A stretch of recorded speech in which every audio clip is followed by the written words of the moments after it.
ব্রাহ্মণবাড়িয়ায় আখাউড়ায় গিয়াসউদ্দিন আর তাহিরের মাহফিল থেকে পুলিশের উপর হামলার ঘটনায় ৩ জনকে গ্রেফতার করা হয়েছে। হামলার ঘটনায় আখাউড়া থানায় মামলায় তাহিরকে প্রধান আসামি করে ১৫ জনের নাম উল্লেখ সহ অজ্ঞাত ১০ থেকে ১৫ জনকে আসামি করা হয়।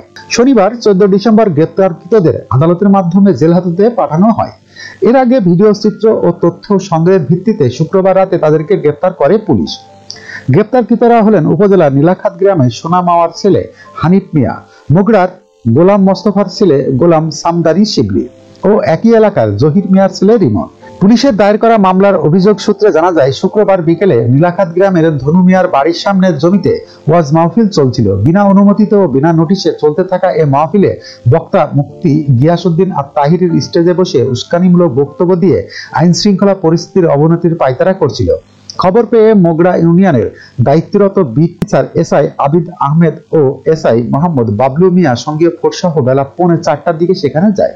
পরে পুলিশ দেখা মাত্র তাহিরি পুলিশকে উদ্দেশ্য করে উপস্থিত জনতার উদ্দেশ্যে উস্কানিমূলক বক্তব্য প্রদান করে।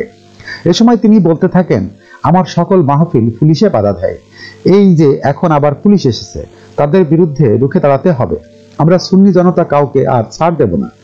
এরপরই লাঠিসোঁটা ও ইটপাটকেল নিয়ে পুলিশের উপর আক্রমণ করা হয়। এতে এসআই বাবুল আহত হলে উপজেলা স্বাস্থ্য কমপ্লেক্সে চিকিৎসা দেওয়া হয়।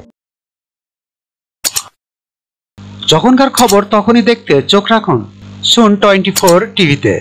চ্যানেলটি সাবস্ক্রাইব করুন।